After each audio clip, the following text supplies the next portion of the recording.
This episode of Noise of the Broke Boys is brought to you by the Gym Photoshoot Helpline. Do you enjoy filming yourself doing jumping jacks to post on social media? Does taking photos of yourself with weights near you make you feel cool? Do you think perspiration allows your skin to glisten in the gym lamplight during your workout photo shoot? I believe you've come to the right place for your terrible addiction. Unfortunately, no one wants to see your nasty body while scrolling through social media looking for posts of animals doing cute things, and admitting this is step one. But more importantly, help is available. Tell your photography staff to stay home today. In fact, let them know that they will need to look for new employment. Today, you'll work out without taking pictures of yourself. It will be a hard journey, but our telephone operators are standing by for assistance. Call 1-800-DUMBBELL-VANITY for help anytime you feel the weight of your addiction. That's 1-800-DUMBBELL-VANITY. And now, onto the show.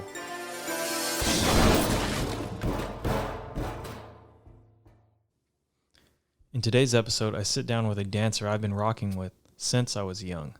Together, we built our crew second nature through hard work and dedication. I've always admired this guy for his ability to flow with music. He has an uncanny skill for dissecting music in real time and getting his body to move in a very creative way. He is a dancer with many different hats, including popping, breaking, locking, house, and anything else he's picked up along his way. He is from Sacramento, California, but currently lives in Australia.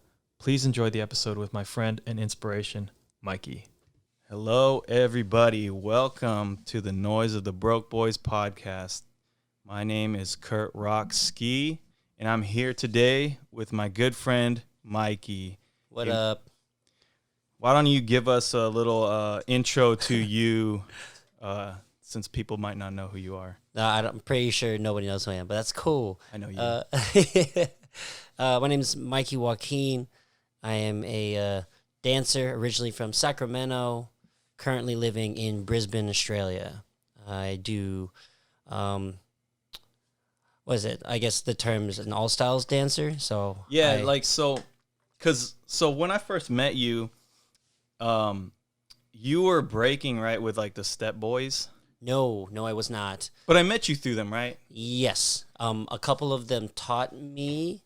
Yeah. That's how I got started. I started with Bboy, and they are the ones that taught me initially, but I was never on Step Boys. You weren't on, I know you weren't on Step Boys, but I just remember, I think, being at Ivan's house. This is a friend of ours who's part of a group called Step Boys. And I was maybe like 15 or 16 years old, and I was there, and you were there doing practicing flares or something, and I think that's how we met. And so I was like, oh, this guy breaks. And then I think you started doing something else, like popping or something around that time, and then I was like, oh, this guy can do everything. And then in my mind, you went from B-boy to everything. So yeah, around that time, it was just like I think.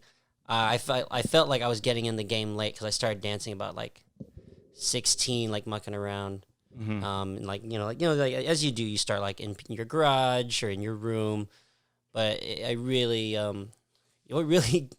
it's I don't know if it's bad to like say or like ruins my street cred, but like I don't think so. You got served was like my.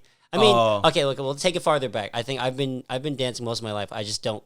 I didn't consider it dancing at the time. Like my parents, I grew up watching Michael Jackson. I'd imitate him all the time, but I couldn't like do stuff. I just liked to move. But you did like kids, you hear a song and you're like, oh yeah, that's my jam. Yeah. And then you jump around and then your parents go like, oh, what's he doing? Yeah, exactly. I was always moving. I was always moving and stuff. And and then I was fortunate after watching that. I was like, oh, that's a thing that people do. Like you got served.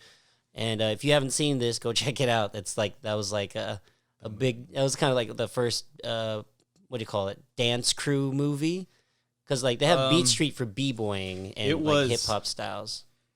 Yeah, I feel like that was when that movie You Got Served was when the urban dance scene got its like second wind a little bit.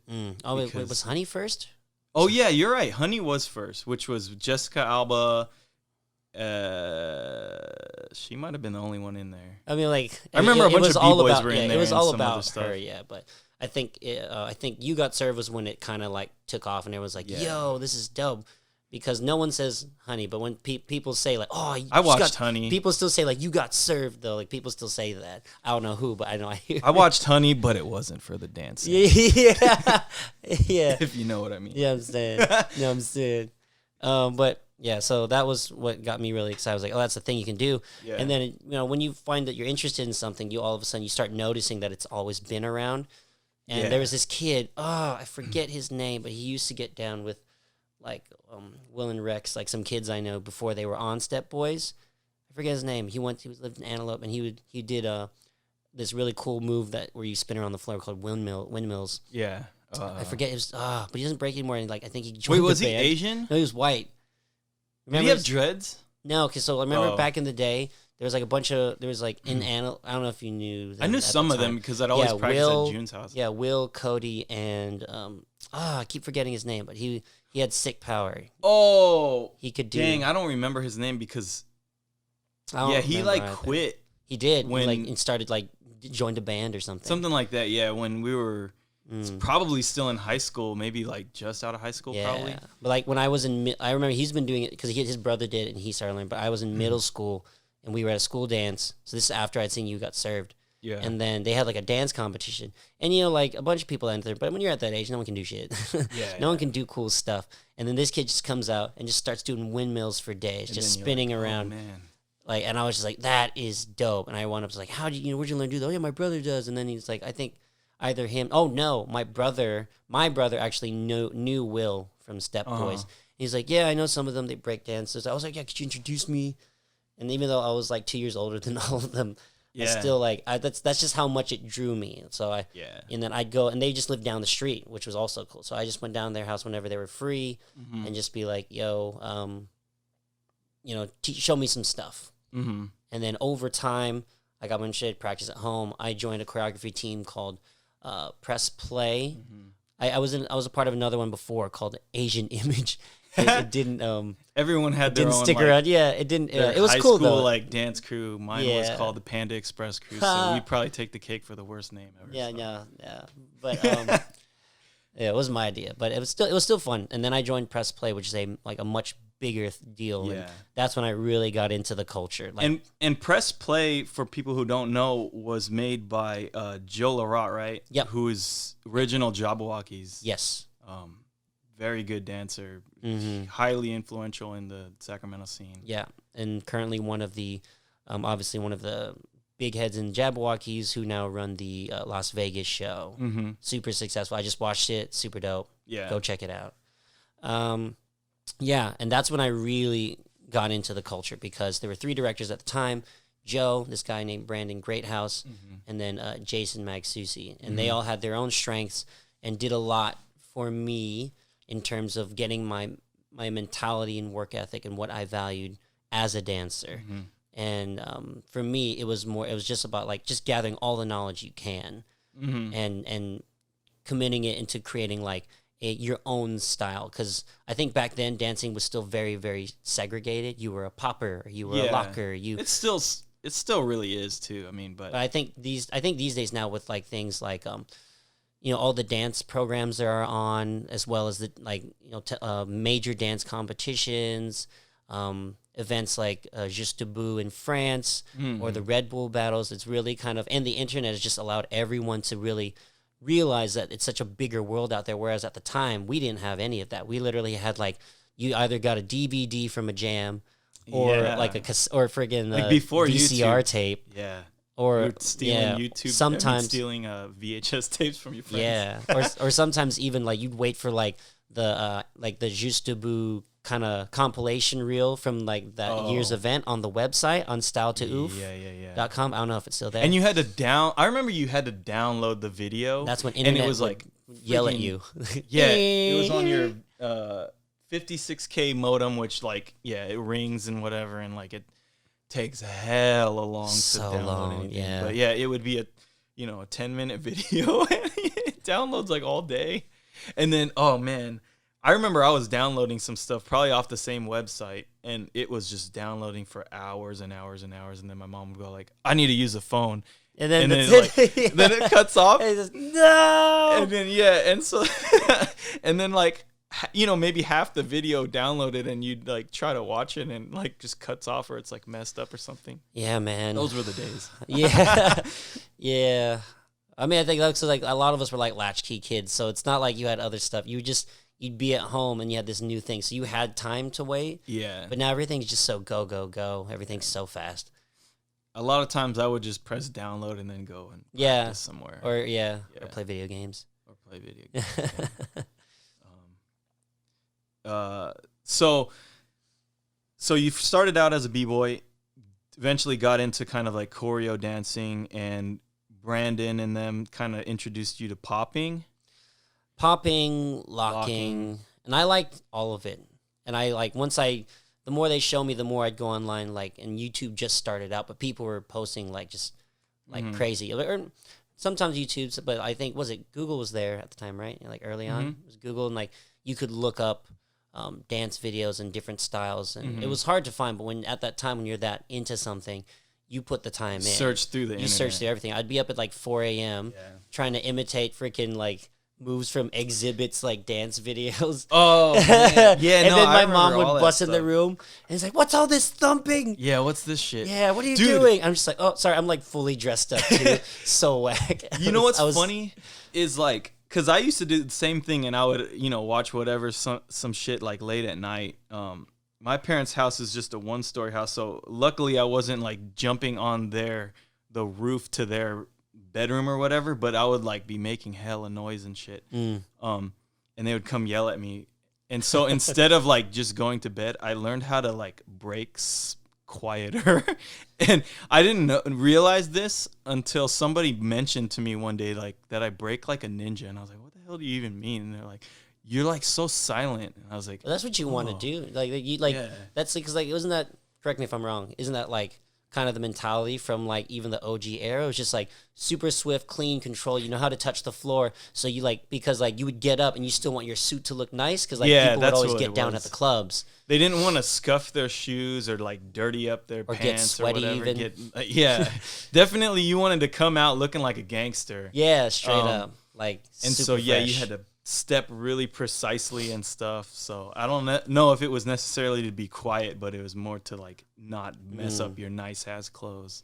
I agree though. I do think you do move very ninja-esque. I would use the term methodical.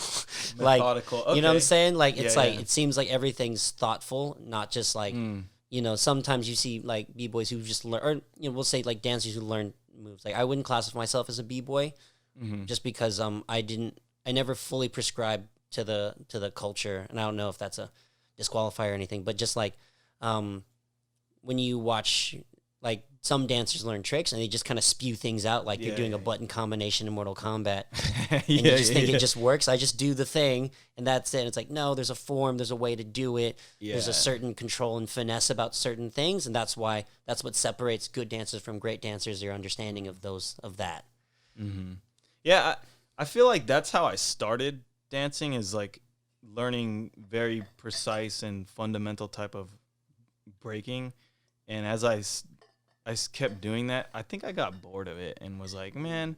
And then I started like, watching videos of like different styles, and I was like, dude, this stuff is tight. Yeah. How the hell can I make this look like breaking so that no one's like, saying, oh, you're not breaking anymore or whatever. So I spent a lot of time like trying to figure out that. Like I remember I took a modern dance class, and that totally changed my mentality actually, because makes sense. No, I can see that in you now. Yeah, because instead of certain moves, they focused on like form and looking a certain way, and so it kind of like took the veil off of doing moves and more like doing something, doing a shape. Yeah, and I was like, oh, okay. You shifts your perception in a way that enables you to kind of act more or dance more like uninhibitedly. Yeah, exactly. And so I started like playing around with that a lot. And then if you remember Lau, he was like good at ballet and stuff like that, and he kind of showed me. Lau was so dope. Yeah, now he's got a kid. He's still dope, but he's dope at changing diapers now. So he was the nicest guy too. I think that was the thing. Wait, was he second nature?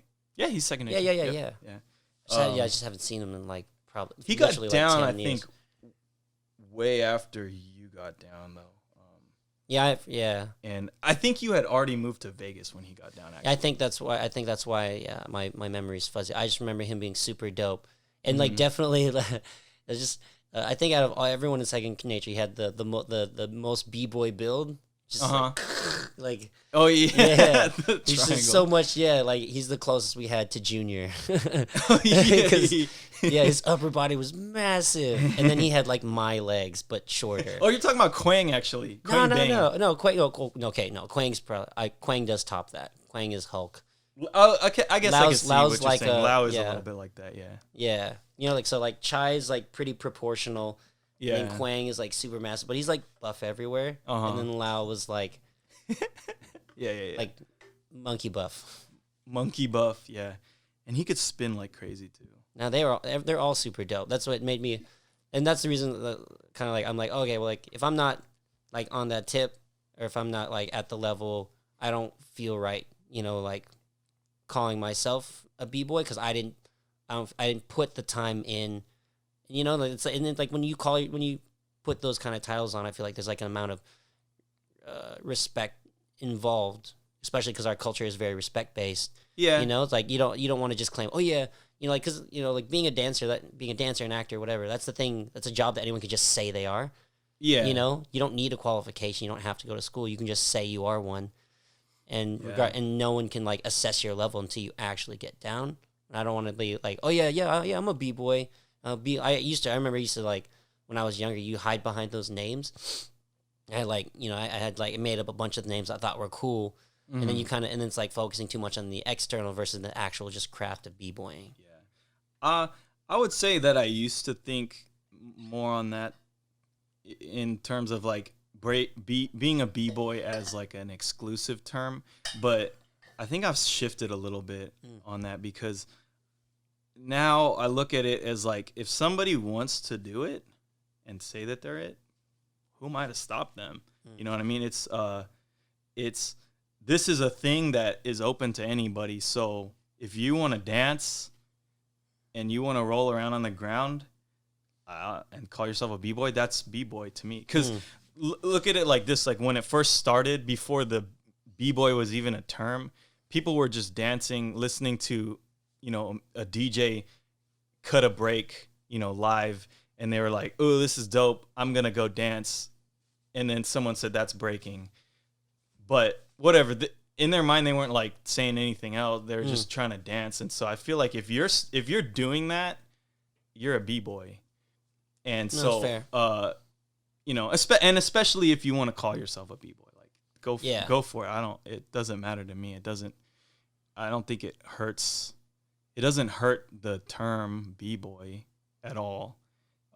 In fact, I think it makes it stronger if you got more people interested in it and perspectives coming outside of the traditional sense of the word b-boy coming in there and then redefining it almost and opening it up, I guess, to a wider range. I think that's good for breaking. That's fair. My opinion. That's fair. I think I was mainly just speaking for myself just because, like, I remember I got checked really early on about like being a poser. Oh yeah, like when you're younger, and then I think everyone has that. But I think I just like after when that happened when I was younger, I'm just like, like I think I just for myself just really wanted to make sure if I'm going to do something, I want to be as like authentic about it as possible, and rather like it's not like because I have so much respect for like dancers who do these things at the varying levels, and I would hate to disrespect. Yeah, I would hate to like disrespect or in any way kind of like cheapen, by like putting representing myself a certain way, and then have people like, oh yeah, well b-boys are like this, and it's like no, it's not. They're not. I mean, like of course, yeah, like you said, it's definitely especially these days, it's a much more fluid term. All of these things, but I guess that's just something I took from when I was younger to be like, I'm not gonna say that I'm a popper. I don't even consider myself like a locker because. I do it, but I feel like the way I think my discipline is not to the level that a lot of the people that I respect and look up to at. But that's just me about me. I look at you as like a mixed martial artist in a way, where a mixed martial artist wouldn't necessarily say, I do, Taekwondo or something. They maybe learned it and then took what they liked from it and put it into their own style. And then kind of like the Bruce Lee mentality. It's the Bruce Lee mentality. Yeah, exactly. Is just taking what you like from it and making whatever you want. And then you're not really sticking to certain genre, even of music too. And you're just, I think a lot of times with breaking is you're kind of stuck with the music you get from a certain DJ. But I know that whenever you hear a dope song, you're like, all right, put it on the playlist for, dance music, which I do as well, but I don't think all dancers do that. So, but yeah, so in a way, I think that you're kind of like a mixed martial artist. Oh, thanks, man. To dancing, which means then you have like kind of a unique style where you go between between styles. I guess is really the only way to say it is like you'll be standing up, you'll go down, you'll do some kind of breaking move, come up, do a locking like splits, pop up, do a wave. I don't know. Yeah. Maybe a windmill once in a while. Yeah. Oh, bro. Yeah. My power has always kind of been fluctuating. But yeah, like that's what I try. I try that. But I mean, these days, like if you've seen the kids these days, man, they're crazy. They're on some different shit, man. I think a lot of them were like they were kids of B-boys that were really good, and they just learned breaking when they were basically, born. Well, yeah, exactly. It's just that 10,000 hours rule, and they got like a massive head start. They got 10,000 hours when they were like 5. Well, pretty much, man, because it's like what's cool is like and that's why they say like when you get them young, the possibilities are endless because they have unlimited time, unlimited resources, unlimited energy. Yeah. And especially if if it's something they're super interested in, how like if you ever like worked at like in childcare, you see like a kid, if you let them, will just play with blocks and cars for 24 hours straight. Like they'll play it until they pass out because that's all they want to do, and that's great. Like when they have a focus. So like when a kid's interested in b-boying,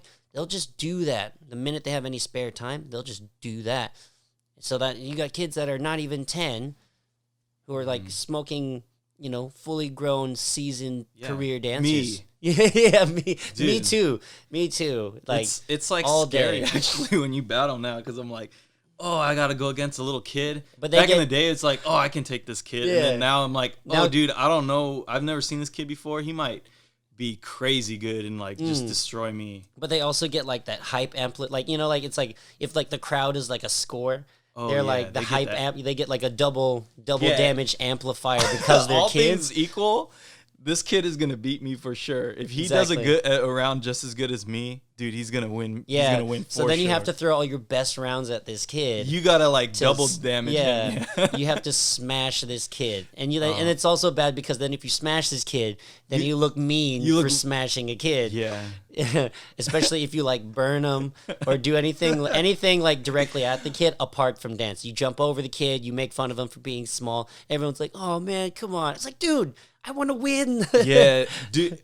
I made this joke with a bunch of my friends actually is like battling, and because they'll ask me like why I don't battle too often. I'm like, dude, if you really think about it, if I go to the jam, I'm gonna be one of the oldest people there, and I'm gonna be battling kids almost half my age all day, and then say I beat them. Now I look like I'm picking on kids. Say they beat me. Now I'm getting beat by little kids. Like, you can't win. Well, you're like, you win the jam, you got the trophy, and you're like, I beat a bunch of kids. Like, that's what that trophy should be engraved with. But, man, no. It's a different time now. Because, on that same tip, a kid, and I think that's what it's a good thing is that, like, any art form, especially, like, dance, is that, it's like, ballet came out, and then when music changed, the new art forms respond, and then eventually we got to hip hop. But there was only a finite amount. Each dance style only has a finite amount of moves, and over time, the next generation learned all of that at like age 5 to 10. So then, as they get older, they put they have combined those things and evolved those things, and it's like exponential growth of the arts. So now you've got, you've got all styles dancers who can b-boy competently, pop, block, combine it all together before they're even 20. It's nuts. And you're just anytime you go up against anyone, it's like you don't know what you're getting unless you're super familiar with that local scene. But internationally, man, like if you go international battles, you don't know what you're gonna get, man. It's really awesome. It's really awesome. Yeah, it's a really good time for dance, especially b-boying. Yeah, I think all dance really, because it's just becoming more popular. More people are getting interested in it, and I think what's great is that a lot of the styles are so interconnected now, where in the sense that you go to like a breaking jam, like say freestyle session or something, they'll have a popping competition or a locking competition or whatever. And all styles. And all styles competition. So you would go there for the breaking, and then you get introduced to all this other stuff, and then maybe that stuff resonates with you more, and then you start doing that. Yeah. So I think that's really cool. And then you're also seeing it on TV more in movies and now finally the Olympics. And then now breaking is going into the 2024 Olympics. Which when you think about it, it's actually kind of cool because how old is b-boying now? Let's see. It was started probably mid 70s. I know that there's varying people's opinions on that, but let's just say probably mid 70s. So that's like about 50, almost 50. Like almost 50 years probably. So it's actually, damn, dude, that's kind of crazy because it's such a young dance, and we've been in it for, at least for myself, I've been breaking for at least 18, 19 years probably. So that's like a third of the time it's been around. That's kind of insane. It is when you think about it. And then the Olympics now changes the whole game, because the minute you put something in as a sport with quantifiable scores, then the mentality, the focus is on things. And then you wonder, like, are they going to have different kinds of breaking events? Like, obviously right now it's just 2v2 co-ed teams, which is dope. Yeah. Which is dope because, like, there are so many amazing B-girls out there. And prior to recent years, there wasn't always, like, the climate wasn't always great for them. Yeah. And I feel like now it's like this is a great way to equalize it. And now, but on top of that, it's just now that any Olympian can now, like B-boys can finally kind of reach that career standard that other athletes can with, getting brand deals. Like, you could actually retire a gold medalist B-boy. Yeah. Like, that sounds freaking cool. That's like, pretty insane. And I think the athleticism has always been there in breaking. 100%. But it just wasn't respected as kind of anything, really. It's just like, so some dude's rolling around on the cardboard or whatever. So now it's getting at least some recognition as like a legit thing. I actually look at it a lot like how skateboarding and mixed martial arts used to be, where it's considered background tomfoolery. Yeah, exactly. It's just like some bullshit you were doing to waste your time. At least skateboarding was. And then some brilliant people were like, let's make the X Games. And then kind of, I don't know. There was probably a lot of discussion about how to like judge it that went along. And I know they have a lot of different events in it. But eventually when they figured all that stuff out, dude, the sport blew the hell up. And now there's like video games and freaking movies and stuff. And you got like legit celebrities, athletes. Yeah, like Tony Hawk, dude. He's set for life. Seriously. And he's not even like wait, do they have? I'm sorry if this is a dumb question. Is any extreme sports in the Olympics? I don't know. I don't think like so. Rock climbing. That should be an Olympic sport. Oh yeah, have you seen speed climbing? They're crazy, dude. It's crazy. And the amount of because they're reaching with their leg and their arm at the same time. They're literally Spider-Man. But that's some insane stuff. Yeah, there's a lot of stuff that really should get and there should respect as like a Olympic sport. And there should be things that they should take out as well, like that Canadian thing with The Rock and the brooms. Yeah, it's was it curling? Olympic level cleaning your house. Yeah. I don't know. It's just, they call it curling. Curling, they should really change the name to like friction ball or something. Friction ball, yeah. I mean, I don't really care that it's a sport. It's not something I would really watch, but I got respect for people who do it. You know, there's an audience for everything. Yeah, it doesn't hurt me that it's in there. I guess if it came down to you got to pick only one out of all these, there's a lot of things that probably should be in the Olympics before that one. But because I think, isn't there like man? We're really showing how much we don't know about the Olympics. I don't know shit about anything. To be honest, I was like, is there Olympic chess? I don't know. That's interesting. Would they do that? Because people watch chess. Yeah, no, it's a big thing. It's or really, like Go, like the Asian game Go. There's hella people that watch that. It's kind of like a chess, but different, way harder. Oh, okay. Yeah, I don't know. I don't know much about it either, but I know that it's huge in Asia. What I think would be cool is like, say like 50 years from now, when like they'll start being like esports, dude, or like, you know what I'm saying, like VR sports in the Olympics maybe. Oh, you know, it'd be zero crazy. G sports. What would be interesting is if they had like VR, like boxing matches, where. Yeah, that'd be really interesting. I don't know how they would do that. Because fighting is based on like weight divisions.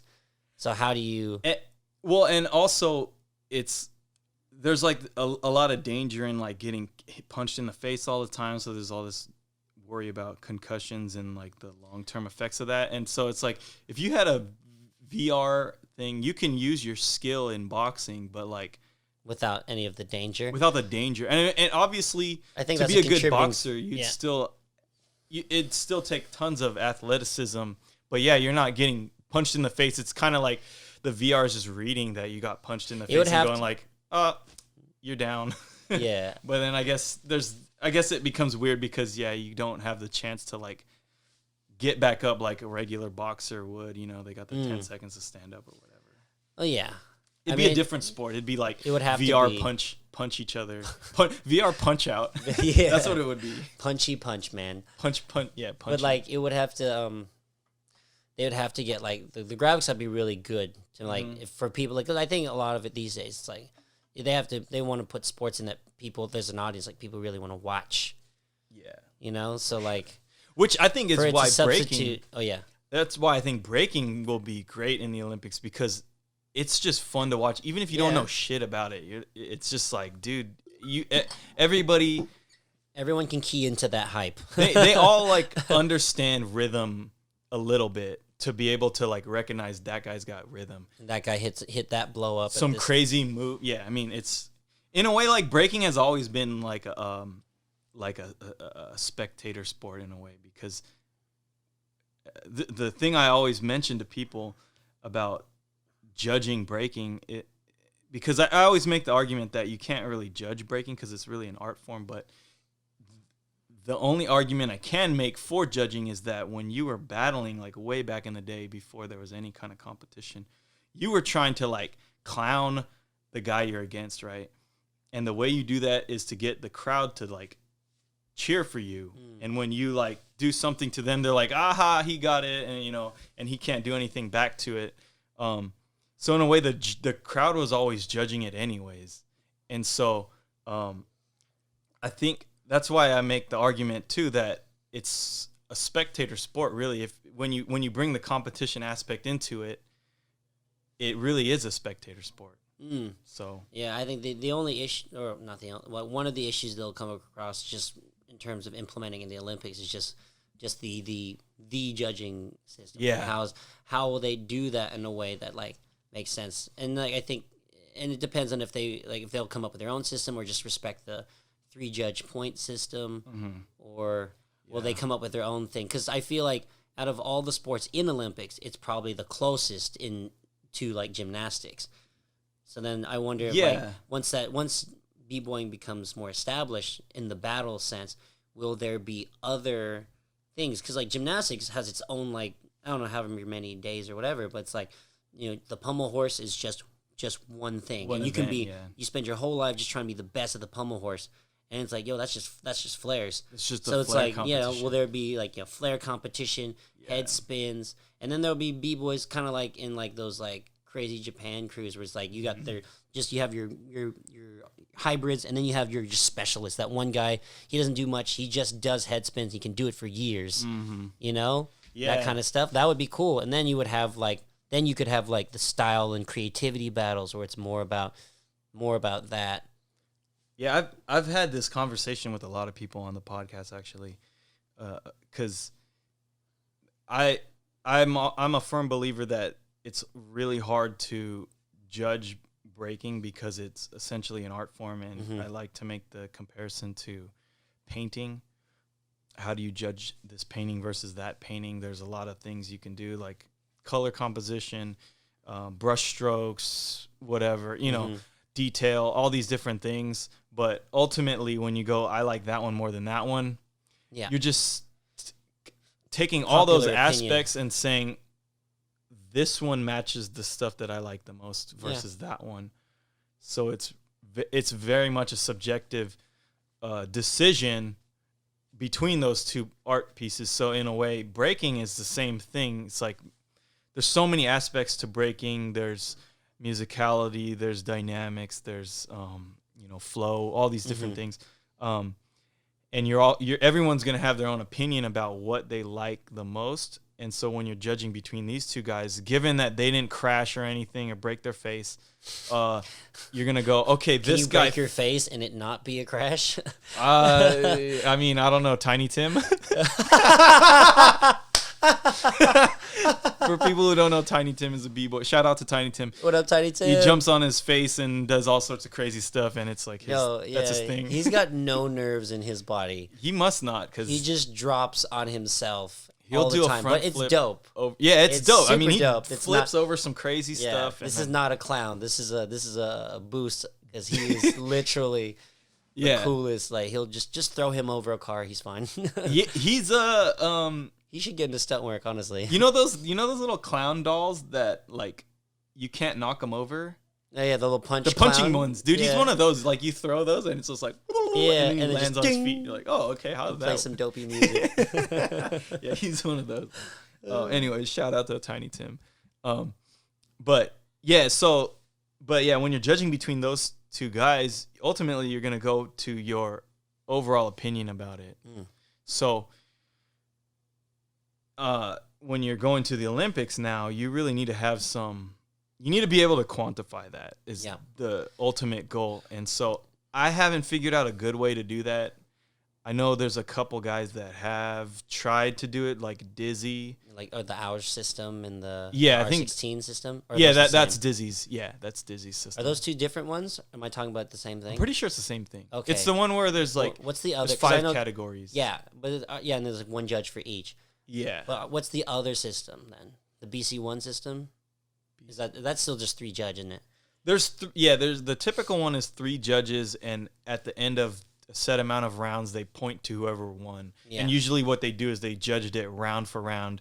So round 1, maybe B-boy A took it. Round 2, B-boy B took it. Go on for that, and then whoever had the most rounds that they won gets to win that battle. That's the typical thing I've seen. And I guess determining who won each round usually comes down to who flopped. Especially once with b-boys on such a high level. Yeah, it's usually always kind of like this until someone does something to stand out or to fall off. Yeah. So like they either hit some like crazy combo, and then the other guy just doesn't meet that. Yeah. Every time I talk to anybody about this, I always say that the only universal quantifiable criteria we have in really dancing is a crash. Is you can go like that crash looked a lot worse than that crash, or that guy crashed and that guy didn't. That's the other thing with b-boy. I always give props to b-boys because b-boying is hands down the most athletic and physically taxing of the styles that you can dance. I mean, like in the battle scene. Until they start doing parkour to music. They just put boxes just in just like a massive like 10 square meter space, and it's just like, hey, that's cool. Like, have you seen competitive tag? Dude, that shit is crazy. So dope. Oh my god, that's how you would move on from that. And see, that shit should be a sport, an Olympic sport. I love it actually would be a lot easier to judge too, because it's just like how many tags. It's just who can get tagged, or like how long it took to get tagged, or whatever. And you just make the rules on like how you can actually interact with all the things on there, and like what it means if you go out of bounds or whatever. Yeah, or like, and that's really all criteria on like you have to touch certain things while you do it or something. But back to b-boying. Yeah, I think breaking has a lot of difficulty is the artistic aspect of it. Is like, how do you quantify any of that? And it's really freaking hard. And so that's why so I think that's where it being similar to gymnastics kind of breaks down, because a lot of gymnastics, I mean, I think gymnasts, when they do like floor routines, they do get some kind of creativity score. It's like one judge is assigned to that, or? I don't know how it works, honestly, and that might not even be a thing. I might just be making it up. That's just what I heard. But I know that what they do is they submit their routine so that all the judges know what's gonna happen in the routine. So they have like a comparison. So because then they go, okay, they're gonna do this specific flip at this moment, so then they know what that's supposed to look like and what a perfect execution of that looks like. And so when they do that, they can do a deduction if they like had to step out when they landed or whatever. But you can't do that for breaking because there's no routine you're gonna submit before. It's all like off the top of your head. Yeah, and I mean, you don't even know what kind of music is gonna be playing, honestly. And it's I think all up to the judge. That's probably gonna be the biggest DJ. The biggest difference between how b-boying goes in the Olympics. Then unless they force it that way, I don't know how it's, because that's the thing, is we don't know how it's gonna go down. If they forced it, I think it'll be weird, but I'm not against that. But you know, like if it's like you know, like showcase. Yeah. You know, if they have you do showcase, like, you know, and then people start, you know, basically submitting choreography. It would be b-boy choreography. Yeah. So if they did that, I don't think that that's a bad thing. It'll be very different from what everybody is used to, though, in the scene. I guess, you know what? I take that back, because Battle of the Year had their like shows. Mm-hmm. In a way, it'd be doing what Battle of the Year was doing, minus the battles. But I guess somehow they would be integrating battles into that, maybe. I don't know. Yeah. Well, I mean, that's what I'm saying. I kind of feel like it'd be showcase versus showcase. Yeah. Or like, that's what I'm saying. Like, I think right now they're starting with battles because that's just the easiest, most palatable way to put it out there. But then once it becomes more established, then once see it, well, because it's just, you know, also like, you know, money talks. So it's like the more hype around watching b-boying, if it actually goes off internationally, like, okay, well, let's create more events that more people can come watch. Yeah. And then you'll have more obscure and different events. But for now, it's just the battling and how they decide to push that. But I think regardless of how they do it, it's definitely going to change the culture moving forward. And whether or not it's going to split it, because like it's already like, you can already kind of say there's different kinds of people. Like, you know, you got show boys, e-boys, b-boys, you know, and it's, you know, there's kind of already different breeds. Yeah. Whereas now then you'll have the Olympic b-boy versus like, you know, say a cypher b-boy or a battle b-boy, and like people that just, they have their focus where they most excel at. Yeah. But still all part of the greater b-boy community. It's kind of like street skating versus vert skating in a way. There you go. Yeah, exactly. You know, like you live on the half pipe, or you prefer like, you know, going just out in the street and you can just skate on anything. Hitting like rails or whatever. So going back to judging, actually, the other thing that I try to compare it to is like combat sports, because in a way a battle is a fight between two groups or two people, right? And we're at 45 minutes ish. We can probably wrap up pretty soon. Oh, good. Yeah. what was I saying? Combat sport. Yeah, similar to combat sport because you got two guys kind of reacting to music in a way that's like fighting. It's just the circumstance that you're in. Someone's not throwing attacks at you. The DJ is throwing music at you, and then the other guy's throwing like certain moves and stuff, and so you're responding to all that stuff. You're listening. You're focused on the music. You're focused on what this guy just did. Somehow you're going to answer what he just did in your own way, and then he's going to come back and answer you too. So it's kind of like turn-based combat, sort of. I mean, kind of. I definitely think mixed martial arts is a good analogy for the battle. Yeah, but I guess it's like kind of like the music is more of like the landscape that you have to navigate. Whereas like because it's like different rings makes different. It changes. It's a combat. Pokemon battle. Yeah, yeah. So if you're at a gym and they play like electro, this is electric boogaloo, electric style music. It's so electric. Yeah, you need to hit this electric Pokemon moves to take out the other guy. Dude, that's what it is. Yeah, my 2000s are super effective to his weak CCs. Yeah, his terrible CCs. Yeah, terrible. Dude, what would a rock type B-boy be? Rock type B-boy would probably be like what do you call them? Like all suicide drops. Oh yeah, that'd be like that'd be like ground type. Rock type would probably be kind of like what Junior does. Junior would be a rock. Yeah, he is like a Geodude. He's a Geodude. Yeah, he's straight up. That's what's up. Oh, yeah, dude. And then like all the spinning, like a lot of like spinning power is like that's like wind or B-boy like fighting. Pocket is fighting Pokemon. Yeah, and then fire B-boys just burns. Oh, the burns just guys. do lots of burns.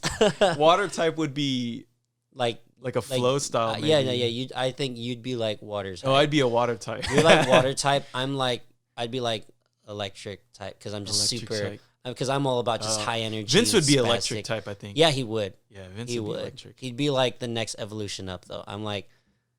I'd be like. Oh, you'd be a Pikachu and you'd be a Raichu? Yeah, that's what I reckon.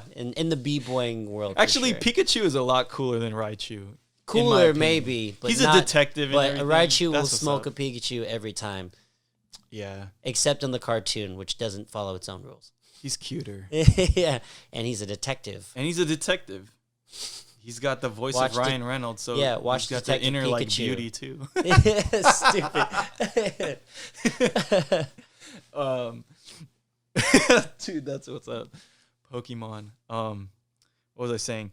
So combat sports, I think, is somewhat similar, but the difference between combat sports and breaking again is like combat sports, you can get points for like connecting certain punches or whatever, strikes or a certain takedown or a submission or whatever, but there's nothing that's similar in breaking, I guess. So I've had the issue of how do you reconcile that in terms of judging, and I've come to, and let me know what you think about this, is I've come to the realization that I think that fairest way to judge this is to just have a crap ton of judges, let's say 10 or more, judge this. They're all, just guys like that have been across doing the spectrum of b-boying. Exactly. Old, young. Yeah, exactly. I mean, they obviously have to be knowledgeable about the scene. Like, you got to vet them properly and make sure that, like, I mean, they'd probably have to have like a years of experience type of thing, and then a year or years. No, years. Okay, like multiple years of experience in it, like well known, from different areas. Paid their dues. Dues, yeah. Which, I mean, I guess that's a debate too of like what constitutes, a good someone who fits into that category and who doesn't. But like, I would say if you can get 10 or more people like that and you just sit them in a circle, like that's your crowd around this battle. That's a cool idea. And then just let the battle happen. And they just hold up like the color side that they essentially they can judge the way they've always judged, is point to who they think wins. But if they're But I think what's good about that is you rule out a little bit of the specific like personal bias, is like, because maybe this three maybe is easy to still have some bias, but if you've got 10, because like, if one judge in those dilutes three says, like, I really like this guy over that guy, and I'm always going to vote for him, that's a third of the judging power is always going to vote for that. So I say you just need to get more judges in it so that guy gets beat out because he's obviously judging incorrectly. Because then it lessens the value of his bias. Yeah, and so now it's like maybe he's voting always for B-Boy A, and then you got like 7 other guys that are voting for B-Boy B.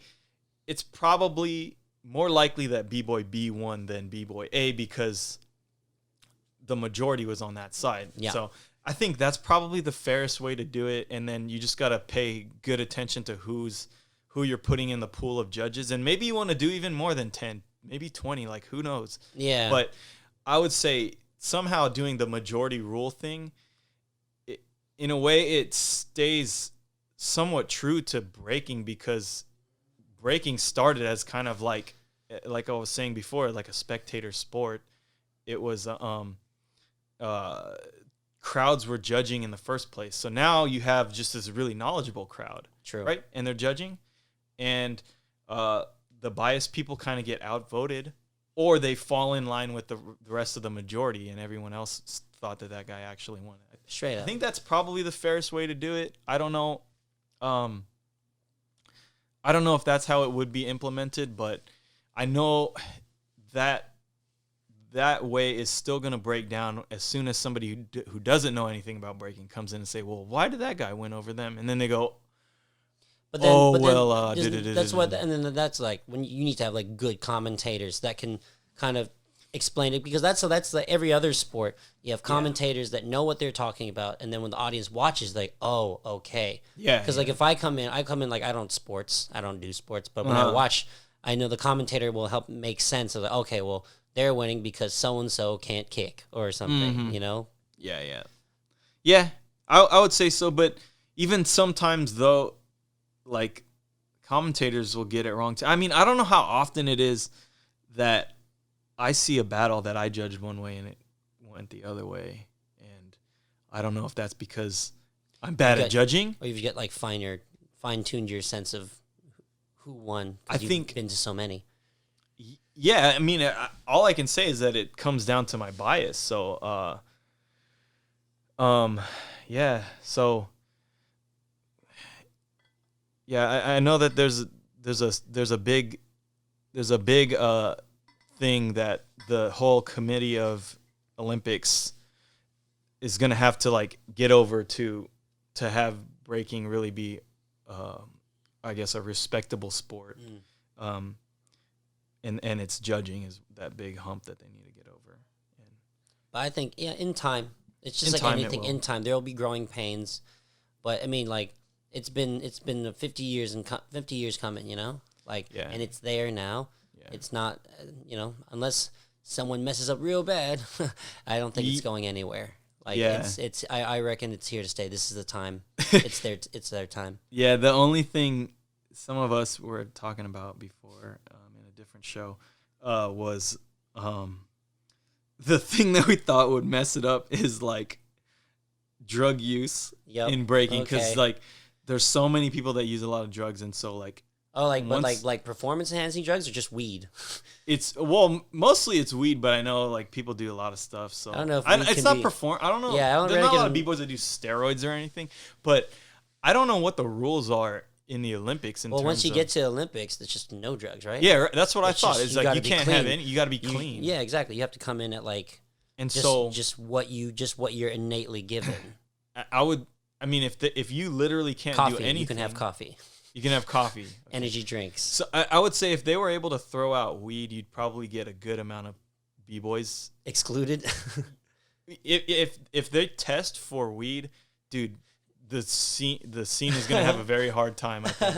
I mean, I don't smoke weed or anything, but I know that there's a lot of b-boys that do. And so, I mean, like, I'm sure there's heaps of Olympians that smoke weed too, just not on the day of I mean, like, I get. They'd have to go though. cold turkey for like months though, like before they go, I would imagine, right? I mean, but I mean, they allow. I mean, maybe it's a thing that will eventually catch on, because now that America's legalized marijuana, Now that at least a lot of a lot of countries, and that's fine, and like no one has a problem with athletes smoking cigarettes, which actually kill you. So like, yeah, I see. I don't know.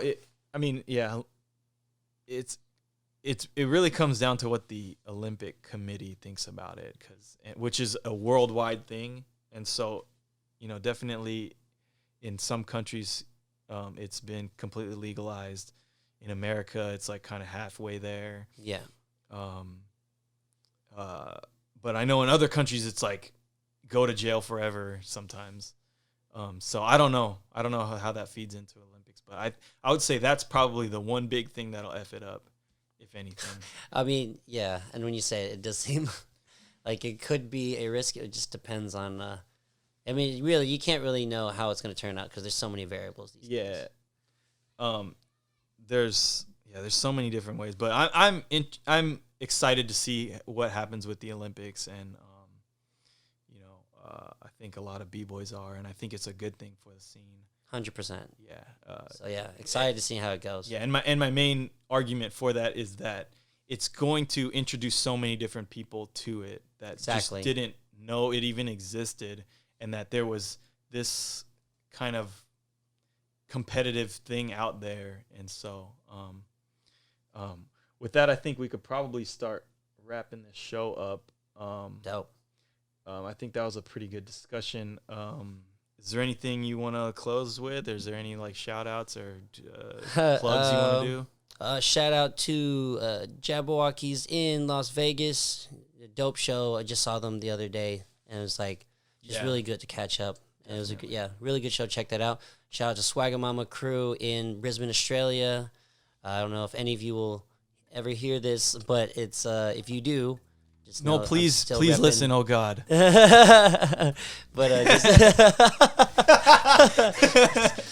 Second Nature crew, of course, OG, press play. I mean, I think those are the main four for me. And and just thanks for having me on, man. It's good catching up as always. Mm-hmm. Yep.